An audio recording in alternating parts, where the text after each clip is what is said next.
Bu yerda IP adreslarini qancha muddatga ijaraga berilishi belgilanadi. Hozir bu muddat ko'rib turganingizdek 8 kunga teng. Ya'ni kompyuter IP adresini DHCP serverdan 8 kun muddatga ijaraga olib turadi. Muddatni o'zgartirmasdan Next ni bosamiz. Endi Wizard skopimiz uchun qo'shimcha opsiyalarni sozlashimiz haqida so'ramoqda. Agar ularni aynan hozir sozlamoqchi bo'lsak, Next ni bosamiz. DHCP server kompyuterlarga IP adresdan tashqari yana marshrutizatorning adresini, DNS server adresini va yana boshqa adreslarni ham tarqatishi mumkin. Bu yerda tarmoq marshrutizatorining IP adresi kiritiladi. Misol uchun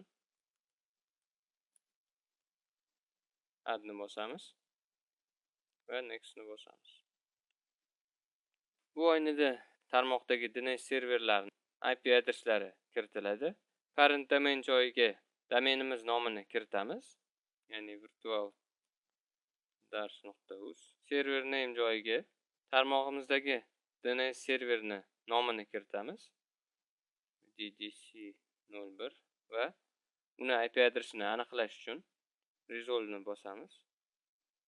Shunda avtomatik tarzda DNS serverimizni IP adresi aniqlanadi va add ni bosamiz.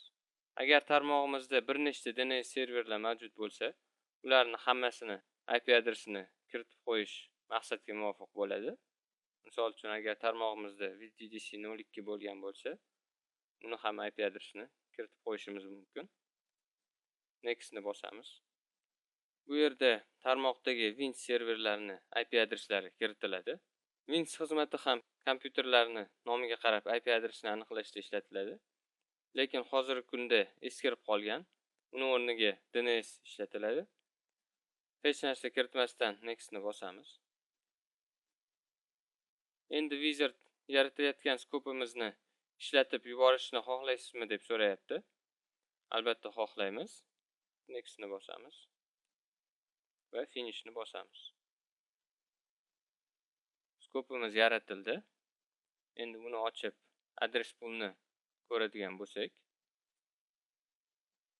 adreslar diapazonini va undan ajratib olingan IP adreslarni ko'rib turibmiz. Endi tarmog'imizdagi biron bir kompyuter DHCP serverimizdan IP adres oladigan taqdirda, o'sha olingan IP adres skopning address lishes bo'limida joylashgan bo'ladi. Hozircha tarmog'imizda birorta ham klient bizdan IP adres olgani yo'q. Bu yer bo'sh holatda turibdi. DHCP serverni yana bir imkoniyati mavjud. Bu IP adreslarni kompyuterlarga rezervirovать qilib qo'yish imkoniyati.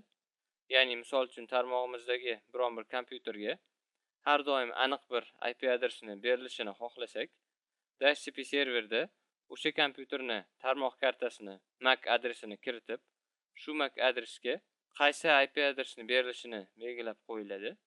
Shundan so'ng kompyuter IP adres so'ragan vaqtida har safar unga belgilangan aniq IP adres beriladi. Albatta, to kompyuterni tarmoq kartasi o'zgartirilguncha yoki shu rezervatsiya olib tashlangunga qadar. Yangi rezervatsiya yaratish uchun reservations bo'limida context menyuni ochamiz va new reservation ni bosamiz. Reservation name ga rezervatsiya nomi kiritiladi. Misol uchun bu yerga kompyuter nomini kiritib qo'yishimiz mumkin.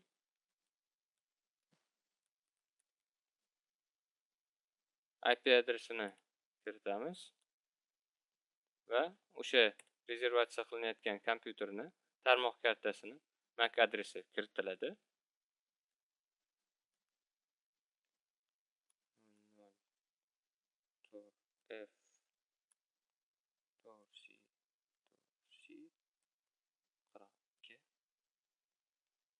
Va add ni bosamiz. Close ni bosamiz. Shunda reservations bo'limida yangi reservation paydo bo'lganligini ko'ramiz. Scope options ni ko'radigan bo'lsak, boya belgilagan marshutizatorning IP adresi, DNS serverlar va domenimiz nomini belgiladik. Endi server options bo'limida ham xuddi scope options bo'limidagiga o'xshash opsiyalar sozlanadi. Yagona farqi shundaki, agar scope optionsdagi sozlashlar faqatgina shu scope uchun taalluqli bo'lsa, server optionsdagilar esa serverga tegishli bo'ladi. DHCP serverimizni sozlash deyarli yakunlanib qoldi. DHCP serverimizni Active Directory'da avtorizatsiya qilib qo'yish qoldi. Bu narsa xavfsizlik tomonidan kiritilgan. Faqatgina Active Directory'da avtorizatsiyadan o'tgan DHCP serverlar tarmoqda ishlay oladi. Uni avtorizatsiya qilish uchun serverga context menyuni ochamiz va authorize'ni bosamiz. Biroz kutamiz. Mana ko'rib turganingizdek, qizil rangli chiziqchamiz yashil rangga o'zgardi. Ya'ni serverimiz avtorizatsiya bo'ldi. Endi barcha sozlashlar yakunlangandan so'ng har ehtimolga qarshi serverimizni backup qilib qo'yish tavsiya etiladi. Bordiyu serverimizni biron bir joyini bilib bilmasdan o'zgartirib qo'yilsa yoki server umuman ishdan chiqib qolgan taqdirda serverni yana qaytadan sozlab o'tirmasdan osongina backupdan восстановить qilib olsa bo'ladi. DHCP serverimizni backup qilish uchun serverga context menyuni chaqirib backupni bosamiz. Backup faylini diskimizni qaysi joyiga saqlashni ko'rsatamiz.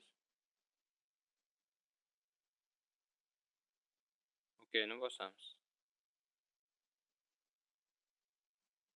Backup jarayoni tugadi. Backup fayllarni iloji boricha fleshkaga yoki diskka yozib qo'yilsa maqsadga muvofiq bo'ladi.